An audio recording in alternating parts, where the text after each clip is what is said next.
So hey y'all, welcome to my garden. And I know this is a video about money, so what's it got to do with a garden? And I will let you know what we're gonna do right now. Sitting here in my garden.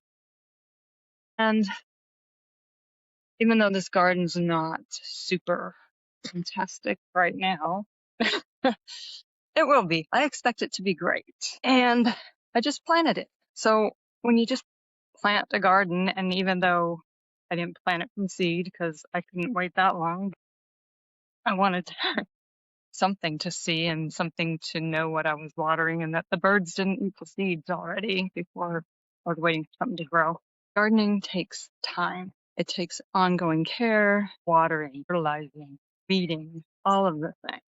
It has a lot to do with money and how you handle money. I am Anita Braun, and we're going to talk about money. Why not? It seems like people talk around money, don't talk directly about money.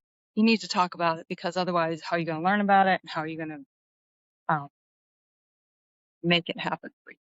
How are you going to pay for that vacation that you want without paying for it for the next 5 years? Pay for it when you go, not later. So you don't set and forget a garden, and you don't set and forget your money. I mean, some of you are afraid to even look at your bank balances, and I get that. But if you don't look, you don't tend to it, nothing's going to change. You have to be intentional with your money. You have to pay attention to it. You have to handle.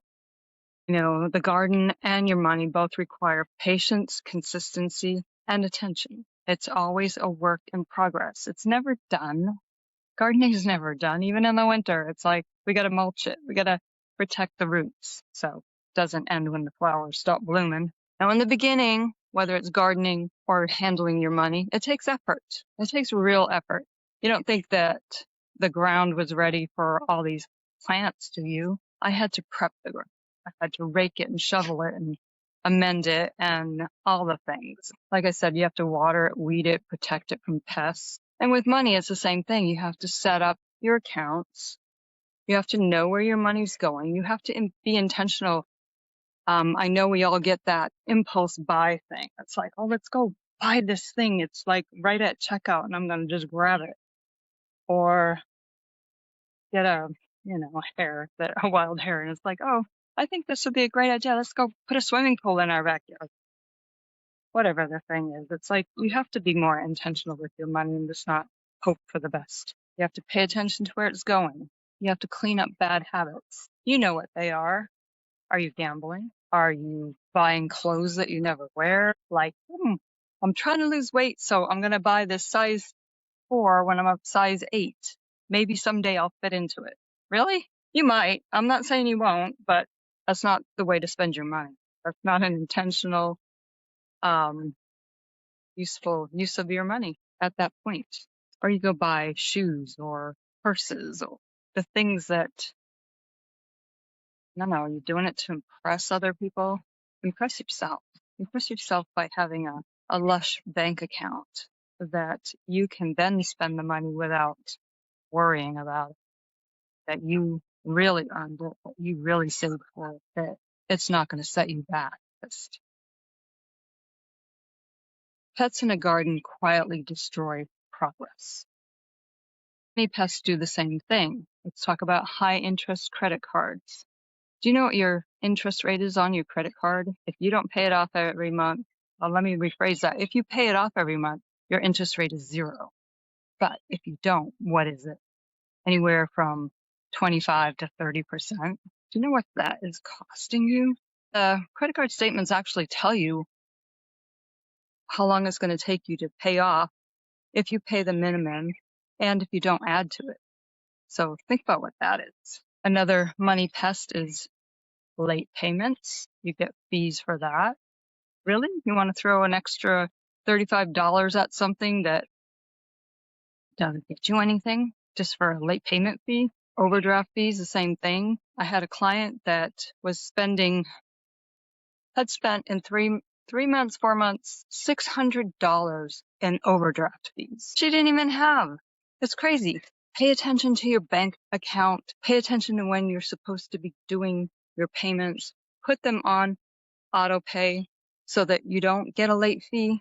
And then there's loans with heavy interest. Now, some loans are just naturally high in interest. Some loans are high in interest if the lender doesn't trust you. And what I mean by that is if they run your credit and your credit score is low, that tells them that you have not been very good, very responsible with paying your bills on time as required. So that'll cost you too. You need to pay on time as agreed to, the amount agreed to, so that it improves your credit score and makes you a worthy lendee. Garden tools make maintenance easier. I have a thing called a hula hoe. They call it something else now. Hoes, rakes, shovels, wheelbarrow, all those things make my gardening so much easier. And you need to do the same thing for your money. Automatic payments equals consistent watering, like I would water my plants. You just do it automatically, easy, done, don't have to worry about it.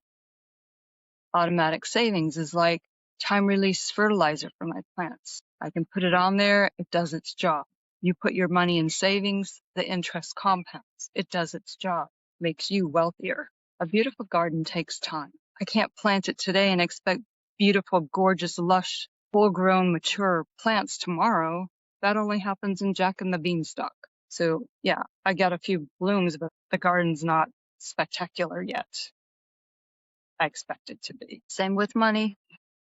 Consistency beats intensity. Just do it over time, over time, over time.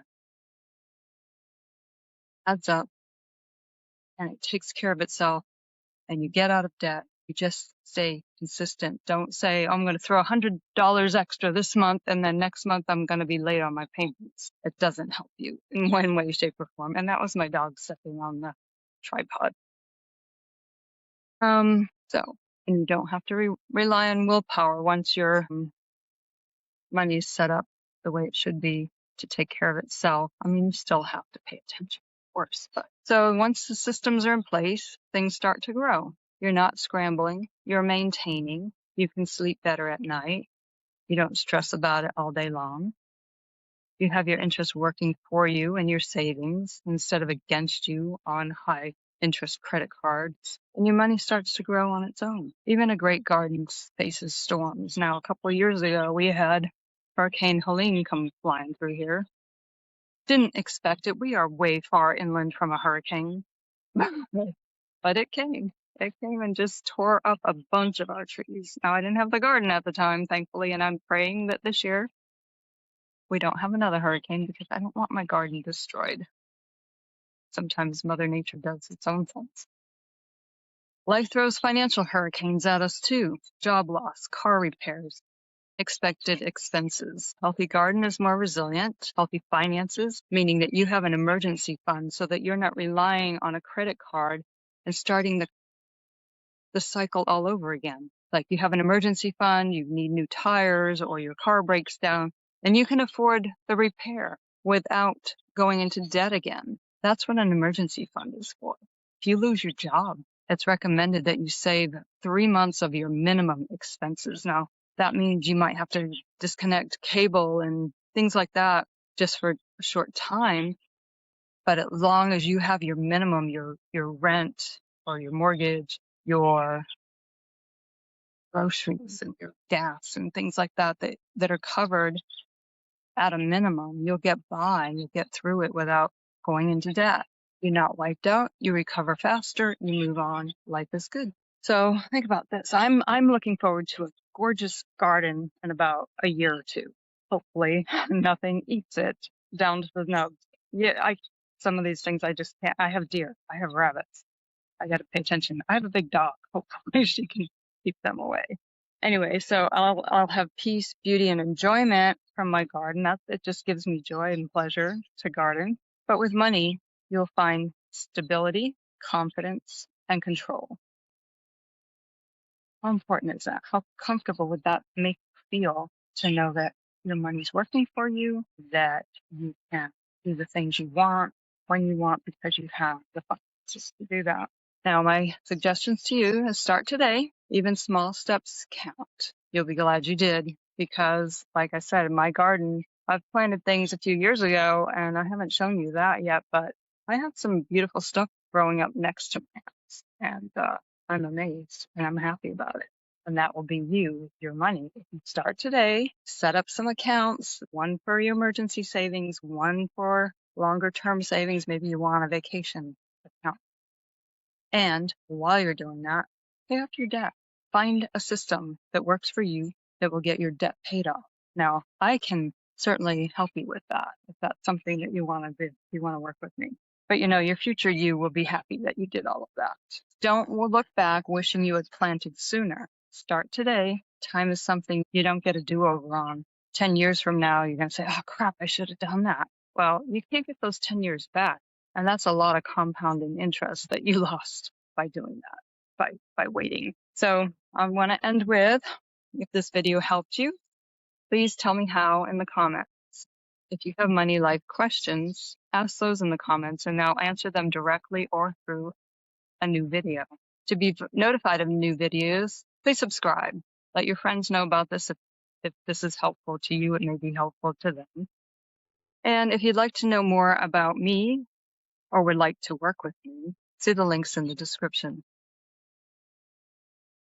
I just want to leave you with a couple thoughts. Stay curious, stay intentional, and you'll have better outcomes. I'll see you next time.